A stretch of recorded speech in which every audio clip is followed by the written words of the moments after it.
Hola, seguidores de NeuroTakeaway. Esta semana vamos a hablar de las neuroimágenes en las complicaciones de los tratamientos oncológicos. Para hacer una clasificación de estas complicaciones, podemos dividirlas en dos grupos. Las que son producidas por el mismo acto quirúrgico, desde el abordaje, pasando por el transcurso de la cirugía hasta el postoperatorio inmediato, y aquellas que son producidas por el tratamiento médico, básicamente el uso de drogas quimioterápicas y la utilización de radioterapia. Y allí tenemos una amplia gama de complicaciones que también se pueden manifestar inmediatamente comenzado el tratamiento hasta pasado años luego del mismo. Vamos a comenzar en esta primera etapa por las complicaciones del tipo quirúrgico y la semana que viene vamos a completar con el segundo grupo. Del abordaje. El abordaje para los neurocirujanos es una etapa muy importante, sin embargo muchas veces es realizada por los médicos más jóvenes. Eh, Vamos a ver que distintas experiencias que hemos tenido con este tipo de complicaciones. Eh, Muchas veces se coloca un cemento quirúrgico en la osteoplastia, como ustedes saben. Eh, Hay marcas muy conocidas del mismo y muy confiables, pero eventualmente pueden ocurrir complicaciones. Una de estas es la elevación de la plaqueta, como podemos ver en el caso de arriba. Tenemos una expansión del cerebro, lo que comúnmente en la jerga se conoce como hongo gigante, que protruye la plaqueta y la desplaza en forma lateral y externa. Abajo, un paciente con una metástasis a nivel de la calota, con expansión hacia las partes blandas y hacia el espacio epidural. Fue operado y en el postoperatorio se produce una lesión necrótica de la piel, como podemos ver aquí, y también de la plaqueta, en este caso en un sector posterior de la misma. Esto fue secundario a la incisión. Muchas veces las incisiones no son hechas de manera correcta y pueden atravesar estructuras vasculares, en este caso ramas de la arteria carótida externa, temporal superficial, que al ser seccionadas producen finalmente un cuadro de necrosis. Arriba vemos otro paciente con una plaqueta. El paciente presentaba infección de la herida, presentaba fiebre. Se hizo una tomografía con contraste. En este caso, cuando uno no tiene la posibilidad de acceder a resonancia, es importante la administración del contraste en tomografía. Y lo que podemos observar es una colección debajo y por encima también de la plaqueta a nivel subgalial. Son pequeñas, sin embargo, el hecho de que refuercen en su periferia con el contraste es bastante sugestivo, junto con el cuadro clínico, junto con el edema que se encuentra inmediatamente por debajo de esta colección, de una colección infectada, de un empiema. Abajo y a la izquierda tenemos una falla del material que se coloca como cemento. Esto es muy infrecuente, pero puede ocurrir. Se produjo una fractura en múltiples pedazos del material. No hubo aquí traumatismo y obviamente tuvo que ser retirada.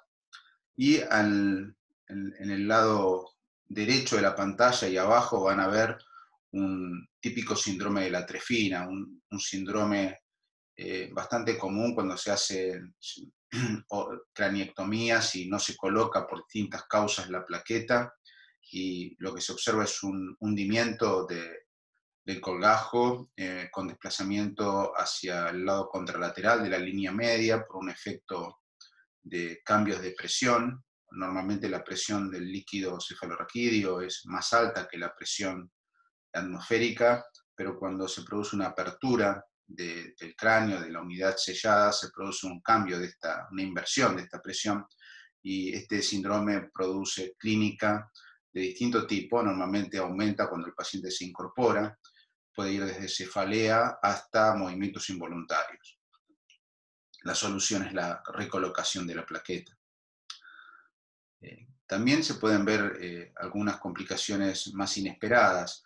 Cuando se colocan los marcos estereotáxicos, se colocan los pines. Estos pins son realmente, ya vienen preparados para cada edad del paciente, hay más pequeños, más grandes, con la idea de que nunca atraviesen la calota, pero esto también puede fallar, puede haber alguna error en la colocación y se produce, como en este caso, una fractura del cráneo, de la calota, con impactación a nivel de alguna arteria o vena subyacente, con la formación de hematomas epidurales, que en este caso afortunadamente fue algo leve, laminar, pero hemos tenido algunas oportunidades de ver casos mucho más importantes que tuvieron que ser drenados inmediatamente. Durante la cirugía se produce también compresiones. Este es un paciente con un tumor de la región pineal, un pineoblastoma. En este caso se realizó un abordaje por vía subtentorial supracerebelosa. Este abordaje en su profundidad encuentra todo un confluente venoso de la ampolla de Galeno, por lo cual es muy importante trabajar con mucho cuidado en esa zona. Hay alguien que maneja las espátulas y separa los tálamos ópticos, y cuando las cirugías son prolongadas pueden ocurrir, lamentablemente, estas injurias por compresión, por espatulaje. Aquí tenemos una lesión que restringe en difusión en etapa aguda por este mecanismo. También cuando se producen cirugías craneales, sobre todo en fosa posterior, vamos a encontrar cambios en meningios. Aquí tenemos a la izquierda lo más común después de una cirugía, es el engrosamiento de la dura madre, un engrosamiento difuso con refuerzo lineal continuo, que no es inflamatorio, por eso se llama paquimeninges y no paquimeningitis. En este caso está asociado a la presencia de colecciones subdurales muy típicas de un síndrome de hipotensión que se produce en el postoperatorio. Estas paquimeninges pueden persistir durante mucho tiempo, y otro mecanismo también que produce este mismo cuadro es la colocación de válvulas con hiperdrenaje de líquido cefalorraquídeo. En el caso del medio, vamos a ver la presencia de radiculitis, de cola de caballo, de cono medular. Esto sí es más de cirugías de fosa posterior, cuando hay hemorragias, aunque sean pequeñas, estas pueden ir por mecanismo de gravedad hacia el fondo de saco dural y producen un pegoteamiento de las raíces que, cuando uno estudia a estos pacientes en el postoperatorio, puede confundirlos con diseminación. Por eso siempre tratamos de hacer la estadificación de estos pacientes antes de la cirugía. Y lo que podemos encontrar es estas imágenes de desorganización de las raíces de la cola de caballo, con pegoteamiento en el centro del saco dural, y muchas veces un refuerzo tenue, lineal, no nodular, a nivel de las raíces, como podemos ver aquí en las raíces posteriores del cono medular. Finalmente, este mismo mecanismo de hemorragia puede producir un cuadro de aracnoiditis más complejo, con loculaciones a nivel aracnoideo, en este caso a nivel dorsal, con compresión del cordón medular y distorsión, que por supuesto son más graves, son más sintomáticas también, y muchas veces requieren la debridación de estos tabiques. En materia de cambios meningios, vamos a mostrar este ejemplo que fue muy didáctico. Se operó un niño con un meduloblastoma en fosa posterior, y en el postoperatorio desarrolla un cuadro de debilidad de miembros inferiores, dolor e incontinencia de esfínteres. Esto llevó a hacer un estudio de columna. Ya se había hecho uno previamente que no tenía ninguna lesión. En este caso, si uno mira el T2, tampoco ve demasiadas alteraciones, salvo una distensión vesical, pero si observamos la secuencia T1, ya claramente observamos que hay colecciones a nivel intracanalar que impresionan en este caso por fuera del saco dural a nivel epidural, pero en el axial observamos que estas colecciones hemáticas están localizadas a nivel del espacio subdural, un espacio que en columna no es muy frecuentemente visto, es un espacio virtual. Sin embargo, cuando hay ciertas colecciones hemáticas puede aparecer y da este típico signo que se llama signo de Mercedes-Benz en los cortes axiales. Y en este caso fue sintomático por compresión de la cola de caballo. Muchas veces, la mayoría diría yo, es asintomático y espontáneamente reversible. Vamos a ver otras complicaciones, como son las fístulas de líquido cefalorraquídeo. Estas son muy comunes en cirugías tanto supra como especialmente infratentoriales. A nivel supratentorial lo que más vemos es la ventriculización, con pasaje de líquido del ventrículo al espacio subaracnoideo y del subaracnoideo al espacio subgaleal.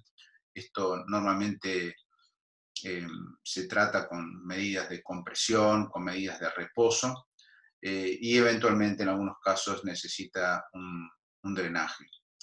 Abajo tenemos otra complicación muy frecuente, sobre todo en adultos, donde no se coloca plaqueta en forma inmediata, es la presencia de un pseudomeningocele a nivel de fosa posterior. Estas grandes colecciones a veces son enormes. Obviamente esto predispone también a infecciones, que también requieren un tratamiento similar con compresión y con reposo. Otras complicaciones que pueden ocurrir y que ocasionalmente vemos tienen que ver con las lesiones óseas de cavidades como el oído medio. En este tumor, que era un teratoma de ángulo pontocerebeloso, se hizo un abordaje con lesión de la pirámide petrosa y esto generó una fístula de líquido cefalorraquídeo con pasaje al oído medio que muchas veces requieren una solución quirúrgica. Vamos ya a lo que ocurre durante el acto quirúrgico más avanzado, el acto quirúrgico, que son las típicas injurias perioperatorias. Estas son casi imposibles de evitar. Este es un tumor, un glioblastoma multiforme a nivel frontal derecho, la imagen pre-cirugía, y aquí tenemos la imagen postquirúrgica inmediata. En el postquirúrgico lo tratamos de hacer en las primeras 24 horas, porque en este periodo, en los equipos, sobre todo de 1 Tesla, 1,5 Tesla, no vemos refuerzo de cicatriz todavía, y entonces si aparece un refuerzo, eso es tumor. En los equipos de 3 Tesla es un poco más complejo, porque se pueden ver ya a partir de las 24 horas algunos refuerzos, y ahí lo que importa más es las características de ese refuerzo. De todas maneras, aquí lo que podemos ver es que hay una buena resección, prácticamente no hay refuerzo, pero en la secuencia de difusión, que es muy importante en este momento, se observa una injuria importante a nivel del lecho quirúrgico. Y esto es importante porque en la etapa subaguda, cuando hacemos un control, por ejemplo al mes, se observa el refuerzo de esa cicatriz, que puede ser confundido con un tumor si uno no sabe que había habido una injuria en el momento inmediato. Por supuesto, estas cicatrices en general, después de un tiempo variable, aproximadamente pueden durar 3 a 6 meses, empiezan a resolver su refuerzo. Sin embargo, ocasionalmente las cicatrices pueden reforzar en forma muy prolongada. Esto lo podemos ver en este paciente, que fue un paciente operado de un tumor a nivel parietal izquierdo. En los diferentes controles, este es el control al año, vemos una lesión a nivel parietal, córtico-subcortical, con un trayecto central que refuerza claramente con el contraste. Pero fíjense las características. Esto es muy importante para diferenciar cicatriz de tumor. Es un refuerzo lineal, grueso, con retracción del ventrículo y del espacio subaracnoideo. Esto fue una cicatriz que persistentemente reforzó. Otra de las cosas que ocurren muy comúnmente después de una cirugía es la presencia de hemorragia ventricular y neumoventrículo. La tomografía es muy útil porque el neumoventrículo se ve hipodenso y se va a la parte más superior por mecanismo gravitatorio y la sangre por el mismo mecanismo se va hacia la zona más dependiente, con una imagen hiperdensa en el postoperatorio inmediato. Pero cuando hacemos resonancia la cosa puede ser un poco más complicada. A veces el aire también se ve hipo, pero no es tan claro como en la TC. Pero la sangre es la que puede llegar a dar lugar a confusiones, porque la sangre en estadio subagudo puede también restringir, y por lo tanto es muy importante cotejar esta hiperintensidad, esta restricción de la difusión con otras secuencias que permitan ver más claramente la sangre, como el T1 cuando hay hiperintensidad, o la susceptibilidad magnética, porque si no podemos confundir esa restricción con pus, con una pioventriculitis. En los últimos años cada vez se está utilizando más técnicas, digamos, no receptivas de ciertos tumores, con la idea de evitar lesiones graves postoperatorias. Esto es el craneofaringioma quizás sea el paradigma de esto. Hay un cambio muy importante porque las lesiones más grandes que comprimían y se extendían al hipotálamo y eran operadas generaban mucha secuela con síndromes endocrinológicos gravísimos, trastornos visuales severos. La idea hoy es tratar de, en lo posible, ser menos invasivos. Un caso ideal para ser menos invasivo es cuando hay una imagen quística única, grande. Entonces ahí hoy en día se trata de colocar un catéter de Ommaya, por ejemplo, para instilar un tratamiento como interferón. Y en muchos casos también drenar el quiste. Estos quistes del craneofaringioma a veces tienen calcio en su pared, como ustedes saben, ese calcio puede ser más fino o más grueso. Aquí se colocó un catéter en un quiste que tenía algo de calcio, pero esto generó una hemorragia. Esta es una hemorragia no solamente alrededor del quiste, sino también a nivel subaracnoideo, como pueden ver acá. Estas son complicaciones a veces imposibles de evitar. Hablando de injuria perioperatoria, hay algunos síndromes muy típicos y relativamente esperables después de ciertas cirugías. En la cirugía de fosa posterior, sobre todo en niños, este es un paciente con un tumor de línea media, que no era un meduloblastoma por un refuerzo muy atípico para medulo, pero lo más importante es que la difusión, como vemos acá, no restringía. Esto fue un astrocitoma pilocítico. Y en el postoperatorio lo que se generó fue un síndrome de mutismo. Este mutismo o mutismo aquinético se cree que tiene que ver con las lesiones que se producen en los abordajes de fosa posterior, abordaje telovelar, a veces de los núcleos dentados del cerebelo. Estos núcleos, aquí podemos ver la restricción en las regiones paravermianas, tienen conexiones muy importantes con el tálamo y con otras estructuras que generan estos cuadros, digamos, de alguna manera cognitivos y representan también muy bien qué importancia tiene el cerebelo en todo lo que sea cognitivo-conductual. Afortunadamente, en la mayoría de los casos es reversible después de días o semanas. Aquí tenemos algo un poco más grave. Este paciente fue operado también en este caso, un meduloblastoma. Vemos la lesión en línea media. Vemos la restricción, probablemente por el refuerzo con el contraste parece un grupo 3, pero el problema fue que en el postoperatorio se observa un infarto que ocupa la mitad inferior del vermis y de los hemisferios, con contenido hemático, con compromiso del dorso del tronco y con compresión del mismo, edema que va desde el bulbo hasta la médula espinal cervical superior. Un caso grave, con mucha secuela neurológica, producto seguramente de algún compromiso vascular importante durante la cirugía. Las infecciones. Hoy en día se tratan de utilizar todos los medios posibles de asepsia, pero ocasionalmente siguen ocurriendo. Aquí tenemos un caso de una cirugía de un tumor de la fosa media derecha, que en el postoperatorio en etapa subaguda se hace este estudio porque había fiebre, porque había signos de infección y se encuentra esta imagen. Muchas veces es difícil y hay que tener cuidado para interpretar esta imagen rápidamente porque, como decíamos, puede haber sangre normalmente hay sangre y que también puede restringir en estadio subagudo. También hay refuerzos de la propia cirugía, pero en este caso ustedes pueden ver una imagen redondeada con un borde muy nítido, con un contenido hipointenso en T1 y una restricción muy clara en difusión. O sea, esto era un absceso, era pus. Hay otras imágenes más pequeñas también que restringen, probablemente pequeños abscesos, pero también hay toda una secuela y otro tumor residual por detrás del mismo. Es decir, son cuadros complicados. En este caso se realizó una nueva cirugía con extirpación del absceso, con drenaje.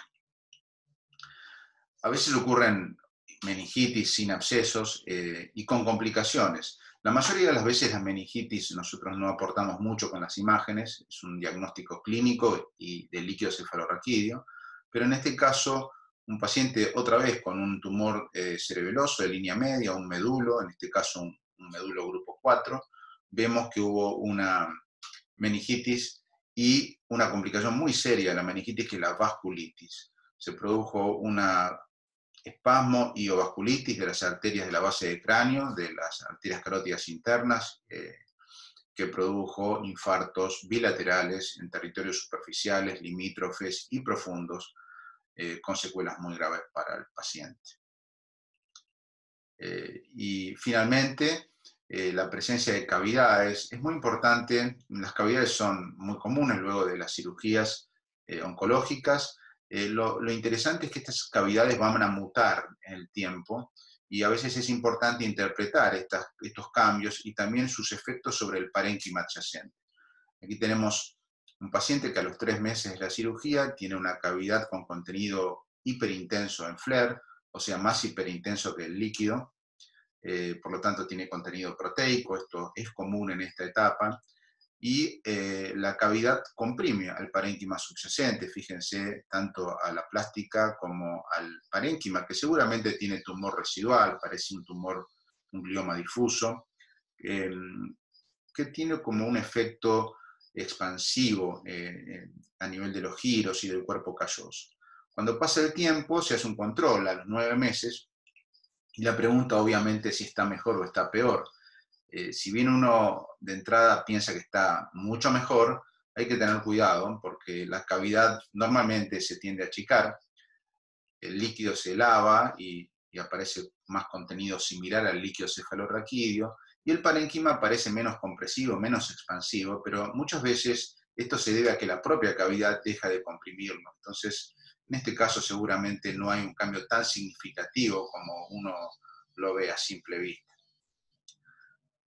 Bueno, finalmente vamos a terminar acá esta parte. La semana que viene, como les decía, vamos a hablar de los cambios médicos, de tratamiento médico.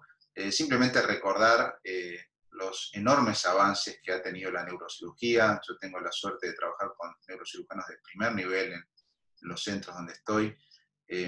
Hoy en día podemos ver acá un quirófano moderno, la interrelación enorme que hoy existe durante la cirugía, previo a la cirugía y post cirugía entre los neurocirujanos y los radiólogos es enorme, debe ser enorme. Y bueno, recordar a un neurocirujano formidable como fue Wilder Penfield, quien fue un crack en descubrir funciones cerebrales. Creo que tenía una obsesión con buscar el alma dentro del cerebro. Y les dejo esta frase que me parece muy interesante. Él dice que el cerebro es el órgano del destino y que tiene mecanismos que están ahí susurrando, secretos, que van a determinar el futuro de la especie humana. Nos vemos.